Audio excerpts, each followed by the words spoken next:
Doctor BR Ambedkar Konaseema జిల్లా ముఖతారమైన రావులపాలెంలో కబ్జాల పర్వం చాలా విచ్చలవిడిగా జరుగుతుంది.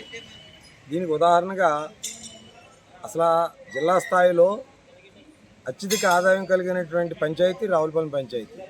ఇటువంటి పంచాయతీలో ఆక్రమణల పర్వం చాలా ఎక్కువగా వెళ్తుంది. ఈ ఆక్రమణ పర్వాన్ని తెరదించవలసిన బాధ్యత అన్ని విభాగాల అధికారులకి ఉన్నది. దీంట్లో భాగంగా ఈ యొక్క రావులపాలెంకి చేర్చి ఇక్కడ అంబర్ చర్కా సెంటర్ అనేది ఉండేది. గతంలో ఈ చర్కా 1977లో శంకుస్థాపన చేయడం జరిగింది. ఈ శంకుస్థాపన చేస్తున్న సందర్భంలో ఈ పరిసర ప్రాంత అంతా కూడా ఎకరం 25,000 రూపాయలు ఖరీదైనటువంటి ఉండేది. ఈ ప్రాంతంలో ఇదే రోడ్డుకు చేసి నరుకుల సత్యరెడ్డి గారు అన్న ఆయన అక్కడ ఉండేవాడు. తర్వాత ఈ షాపు దగ్గర ఉన్నటువంటి దగ్గర పందులు వాళ్ళు నివసించేవారు. ఇదంతా కూడా ఈ డ్రైన్కి పైన ఉన్నటువంటిది అంతా కూడా మురుక్కాలవ ఉండేది. మురుక్కాలవ ఉండేటువంటి పరిస్థితుల్లో ఇది అప్పట్లో రావులపాలెం చెందిన పంచాయతీ తగినటి వాకులరాజు అనే వ్యక్తి ఇక్కడ ఉండేవాడు. కానీ దానికంటే ముందర ఇక్కడ ఏ డెవలప్ చేయాలన్నా కూడా గ్రామాభివృద్ధి కమిటీ అనేటువంటిది ఇక్కడ నడిపేవారు. గ్రామాభివృద్ధి కమిటీ నడిపేవారు. అలాంటి కమిటీ వారి సూచనల మేరకు పంచాయతీ వారు కూడా అప్పుడు సకినేటి వాకులరాజు అన్న ఆయన అనే వ్యవహారాలన్నీ కూడా చక్కబెట్టేవారు.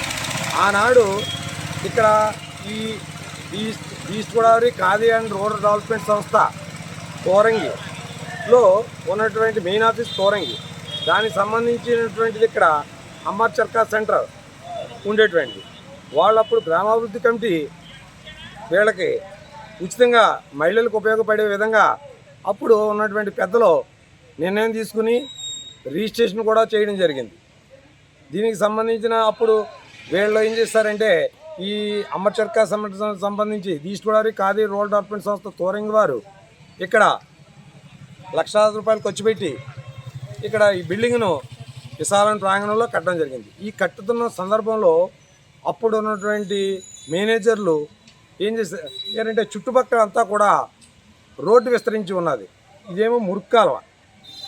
ఈ యొక్క పందులోళ్ళు ఇల్లు ఉండేది. ఈ పందులోళ్ళు నిన్న కానించి మురుక్కాలవ ఉండేది. అలాగే ఇది నరుకుల సత్యరెడ్డి గారి వీధి. ఇది 10 అడుగుల విస్తీర్ణంతో కూడుకున్నటువంటి వీధి. అలాగే అక్కడి నుంచి సబ్ స్టేషన్కి వెళ్ళి రోడ్డు ఎప్పుడూ ఉండేది ఆ రోడ్డు. అలాగే పిలకాలకు సంబంధించి ఒక రోడ్డు ఉండేది.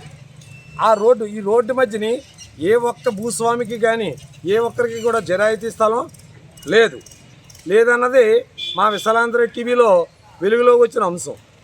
ఈ యొక్క అంశం సంబంధించి ఈ యొక్క పరిరక్షించవలసిన అధికారులు నిద్రపోతున్నట్టు చెప్పుకోవాలి. ఎందుకంటే ఈ అంబర్ చర్కాకి సంబంధించి ఒక అధికారులు వీళ్ళు ఉంటారు. ఈ అధికారులు ఈ యొక్క ఆస్తులు పరిరక్షించవలసిన బాధ్యత ఎంతైనా ఉంది. మరి ఆస్తులు పరిరక్షించకుండా నిద్రపోతున్నారా, లేకపోతే వీళ్ళకి ఆక్రమణదారులకు అండగా ఉంటున్నారా అన్నది తేల్చవలసి ఉంది. అలాగే దీనికి సంబంధించిన రిజిస్ట్రేషన్ కూడా మా విశాలాంధ్ర టీవీలో వెలుగులోకి వచ్చింది.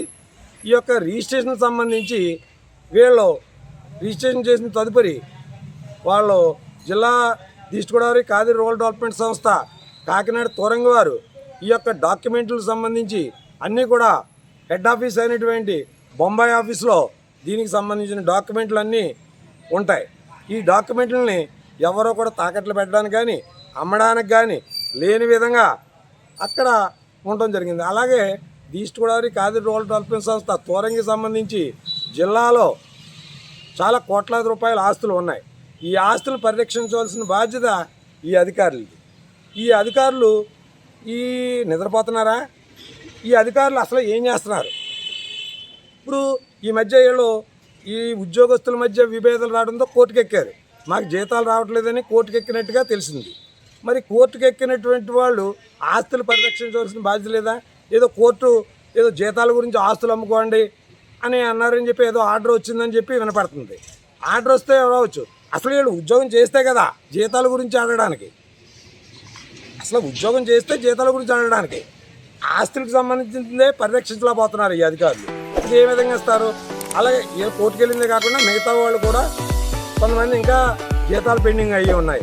సరే వాళ్ళది వీళ్ళకి సంబంధించి నిద్రపోతున్న అధికారుల గురించి వాళ్ళు కూడా కోర్టుకు వేస్తారు. ఏదేమైనా ఇది ఆక్రమణ స్థలం.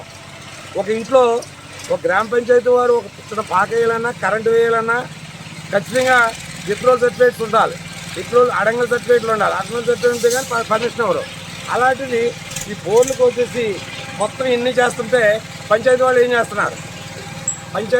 చేస్తున్నారు అన్నది తేల్చవలసి ఉంది. దీనిపై సమగ్రంగా జిల్లా కలెక్టర్ అలాగే నిద్రపోతున్న అధికారులు మేలుకోవాలి. అలాగే ఇప్పటికైనా బొంబాయి ఆఫీసులో ఉన్నటువంటి డిప్యూటీ డైరెక్టర్గా ఉన్నటువంటి విశాఖపట్నం డిప్యూటీ డైరెక్టర్గా ఉన్నటువంటి వాళ్ళు వచ్చి అసలు ఈ ఆక్రమణలో కారకులు ఎవరు, అనుమతి ఇచ్చిన వాళ్ళు ఎవరు, వీళ్ళ మీద చట్టపరంగా చర్యలు తీసుకోవాల్సిన అవసరం ఉంది. కానీ ఈ ఆస్తికి సంబంధించి ఆనాడు మహిళలు సుమారు 250 మంది పనిచేసేవారు.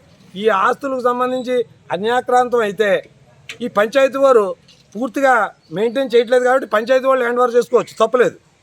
కానీ ఎవరో దారదత్తం చేయటం ఆక్రమణలో ఇప్పుడు వీళ్ళు మొదలెట్టారు, రేపు పొద్దున ఇలా మొదలెట్టేస్తారు. లేదా అంబేద్కర్ బొమ్మ పెట్టడానికి సిద్ధంగా ఉన్నారు. ఇప్పటికే అంబేద్కర్ బొమ్మ వివాదంగా ఉంది, వాళ్ళు కూడా పెట్టడానికి సిద్ధంగా ఉంది. ఇదంతా కూడా లా అండ్ ఆర్డర్కి వ్యతిరేకంగా వెళ్ళే పరిస్థితి ఉంది.